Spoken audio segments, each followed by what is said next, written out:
ইকবাল বাবু আপনাকে কবুল করেছেন। আপনি কি ইকবাল বাবুকে কবুল করছেন?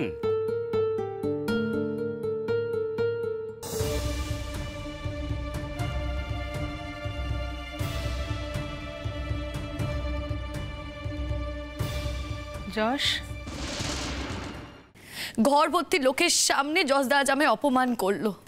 আর যাই হোক, ইকবাল মামা, আমি নয় তোমার বাড়ি থাকবো, নয় রাহুলদার বাড়ি থাকবো। আমি ও বাড়িতে কিছুতেই পড়ে থাকবো না, কিছুতেই থাকবো না। এটা কিন্তু পাবলিক প্লেস। এই পাবলিক প্লেসে দাঁড়িয়ে তুই যদি আমাকে আর শবনমকে কোনো রকম অপমান করিস, I will not spare you. Spare you করার কে তুমি? স্পেয়ার ইউ করার কে? মুদাহিনা ইউ টু স্পেয়ার মি। মেয়ের জীবন নিয়ে ছিনিমিনি খেলছো তাই না? ওকে ডাক্তার বানানোর জন্য সব রকম সাপোর্ট করছে আর তুমি স্বপ্নটা ধ্বংস করছো। শোনো, কেউ না আমার স্বপ্ন ধ্বংস করেনি। তুমি শুধু শুধু আমার ব্যাপারে ইন্টারফেয়ার করবে না। তুমি শুধু শুধু আমার ব্যাপারে ইন্টারফেয়ার করবে না। ও, এখন তোমার দিন কেনা হয়ে গেছে তাই না? তুমি এটা পারলে কি করে শাবনম? তোমার ক্ষমতা আছে রোহিণীদি, তুমি পারো। তুমি যশদাকে তোমার আঙুলের টুসকিতে নাচাতে পারো, কিন্তু তুমি আমাকে পারবে না। কেন পারবে না জানো তো? কারণ আমি যশদার মতো ব্যক্তিত্বহীন নই। তোমার মতন মেয়ের সাথে আর যাই হোক বিয়ে করে না স্ত্রীর সম্মানটা তোমাকে দেওয়া যায় না। এই কথাটা এতদিন বুঝতে পারোনি তো? তাহলে এখন থেকে বোঝার চেষ্টা করো। কথাটা তো উল্টোও হতে পারে যশদা। এমনও তো হতে পারে আমার মতো মেয়ে তোমার মতো ছেলেকে না কোনোদিনও বিয়ে করতে রাজি হবে না। কারণ তুমি মেয়েদের প্রোটেক্ট করতে না, অপমান করতেই বেশি স্বচ্ছন্দ। শবনম, আমি কিন্তু কালচারাল কমিটির কনভেনার। বহু বছর ধরে কিন্তু এই দায়িত্ব আমি পালন করে আসছি। তুমি একজন ভালো ডান্সার, তোমাকে কিন্তু পারফর্ম করতে হবে, বলে দিলাম। দেখো, আমি অশান্তির মধ্যে ঢুকতে চাই না। কেন বুঝতে পারছো না? তুমি যখনই আমার নাম গিয়ে প্রস্তাব করবে, তখনই তোমাকে আর আমাকে নিয়ে ওরা নানা রকমের কাদা ছেটাবে, নানা রকমের কথা বলবে। আমি অশান্তি চাই না, আমি সত্যি চাইছি না এসব। আচ্ছা, কে কি বললো না বললো তাতে কি নিজেকে এরমভাবে গুটিয়ে রাখবে বলো তো? হ্যাঁ, তাহলে তো ওদের কথাগুলি সত্য বলে প্রমাণ হয়ে যাবে। কিন্তু ওরা যে ভুল বলছে, মিথ্যে বলছে, এটা তো প্রমাণ করতে হবে। তার জন্য তোমাকে আমাকে সাপোর্ট করতে হবে, এগিয়ে আসতে হবে। রাহুলদা দেখো, ওখানে রোহিণীদি থাকবে, যশদা থাকবে, আরো অন্যান্যরা থাকবে। তাদের সবার সামনে আমাকে অপমান করবে। আমাকে অপমান করলে আমার কিছু যায় আসে না, আমি ওদের অপমানকে পাত্তাও দিই না। কিন্তু রাহুলদা, তুমি তো আমার দাদার মতো, তুমি আমার জন্য এত করো, শুধু শুধু আমার জন্য কেন বলো তো তুমি কথা শুনবে? আর ওরা যদি তোমাকে কোনো কথা বলে, আমি তো ওদের কথা না বলে থাকতে পারবো না। এতে একটা বড় অশান্তি সৃষ্টি হবে। আমি তাই তোমাকে বলছি, আমি সত্যি চাইছি না। শোনো শবনম, ওদের অপমানকে না ভয় পেও। তুমি আমাকে দেখো তো, আমি ভয় পাই ওদের অপমানকে? তুমি বুঝতে চাইছো না তো, তুমি প্লিজ একটু আমার কথাটা বোঝার চেষ্টা করো। আমি বুঝেছি, আমাকে আর বোঝাতে হবে না, আমি সব বুঝেছি। শোনো, আজ থেকে রিহার্সাল শুরু হচ্ছে, নতুন করে নাম নেওয়া হচ্ছে।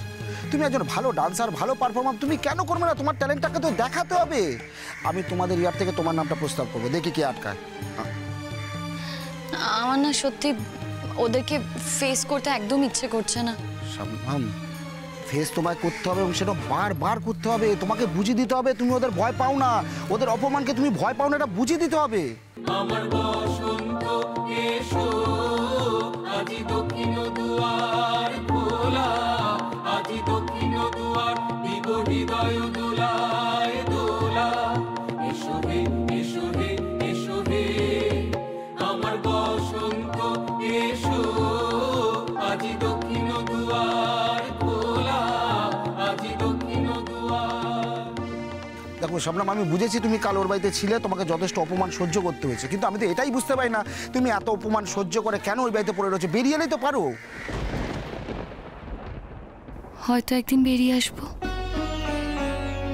আমি একদিন ওকে কথা দিয়েছিলাম, ও না বললে আমি ওর কাছ থেকে চলে আসবো না।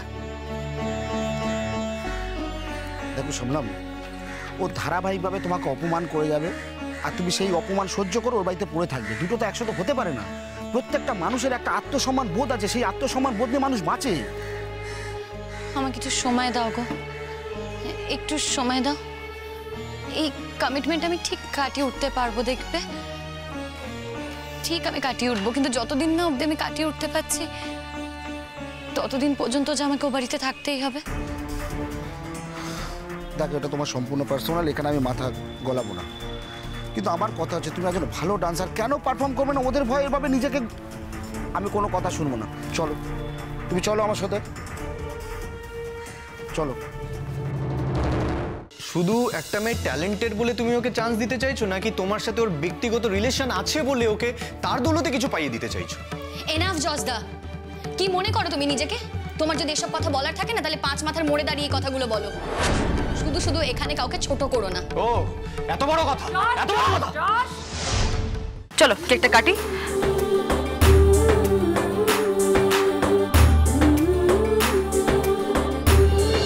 Happy birthday to you, happy birthday to you.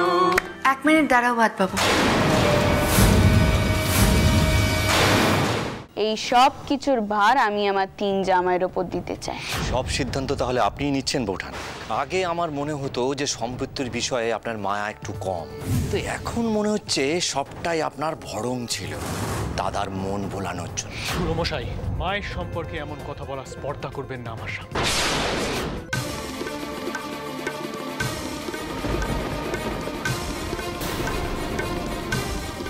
Radio station থেকে ফোন এসেছিল, ওরা প্রোমো রেকর্ডিং এর দিন ফিক্স করে ফেলেছে। দোলের পরের দিন আপনাকে স্টেশনে যেতে হবে। আপনি মাকে গঙ্গা স্নান, ব্রত বা যে কোনো একটা কারণ বলে পারমিশন নিয়ে নিন। মায়ের পায়ের আঙুল মন্দিরে নেই, তার মানে সাপেরা যে যে পথে গেছে সব কটা পথেই আমার পদধূলি পড়তে হবে। তবে তাই চাই। काली काली महाकाली कालिके भयहारिणी काम मोक्ष दे देवी नारायणी नमस्तु। যারা আমাকে ব্যবহার করতে চাইলো তাদের জন্য ছুটে ছুটে গিয়ে প্রসাদ দিয়ে এলাম, আর আমার মা বোন তাদের মুখে একটু প্রসাদ তুলে দেবো নে। তাহলে আমি যাচ্ছি, তুই থাক মন্দিরে।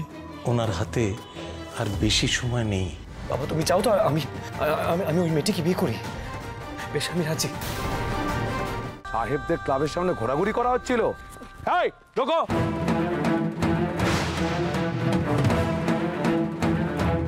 কে ধরা পড়েছে বললেন জ্যাঠামশাই? সুবি, সুবি আমি জানি না, আমি জানি না আমাদের খুঁটিরা না। তখন থেকে যা মুখে আসছে তাই বকে চলেছ। এত বড় আস্পর্ধা হয় কোত্থেকে তোমাদের? একটা জাস্ট হাতের টোকা মারবো, গদি থেকে উল্টে পড়ে যাবেন, দেখবেন।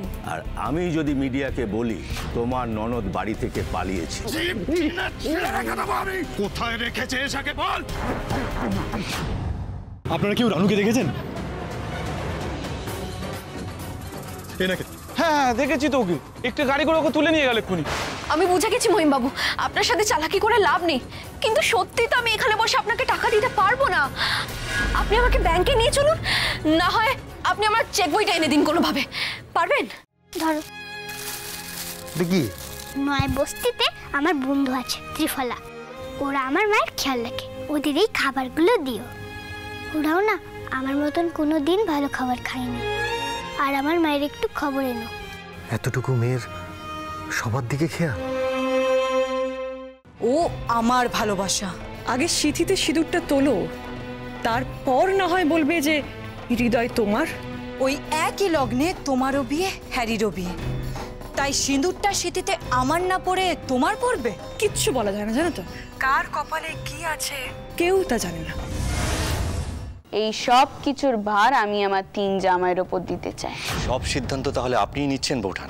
আগে আমার মনে হতো যে সম্পত্তির বিষয়ে আপনার মায়া একটু কম, তো এখন মনে হচ্ছে সবটাই আপনার ভরং ছিল দাদার মন ভোলানোর জন্য। পুরমশাই, মায়ের সম্পর্কে এমন কথা বলা স্পর্ধা করবেন না আমার সামনে। যারা আমাকে ব্যবহার করতে চাইলো তাদের জন্য ছুটে ছুটে গিয়ে প্রসাদ দিয়ে এলাম, আর আমার মা বোন তাদের মুখে একটু প্রসাদ তুলে দেবো নে। তাহলে আমি যাচ্ছি, তুই থাক মন্দিরে। ওনার হাতে আর বেশি সময় নেই। বাবা তুমি চাও তো আমি আমি ওই মেয়েটিকে বিয়ে করি? বেশ, আমি রাজি। সাহেবদের ক্লাবের সামনে ঘোরাঘুরি করা হচ্ছিল। এই রোকো।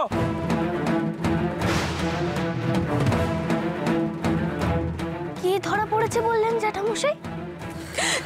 সুবি, সুবি আমি জানি না, আমি জানি না আমাদের খুঁটিরা না। শুধু একটা মেয়ে ট্যালেন্টেড বলে তুমি ওকে চান্স দিতে চাইছো, নাকি তোমার সাথে ওর ব্যক্তিগত রিলেশন আছে বলে ওকে তার দৌলতে কিছু পাইয়ে দিতে চাইছো? এনাফ জজদা, কি মনে করো তুমি নিজেকে? তোমার যদি এসব কথা বলার থাকে না, তাহলে 5 মাথার মোড়ে দাঁড়িয়ে এই কথাগুলো বলো। শুধু শুধু এখানে কাউকে ছোট করো না। ও এত বড় কথা, এত বড় কথা।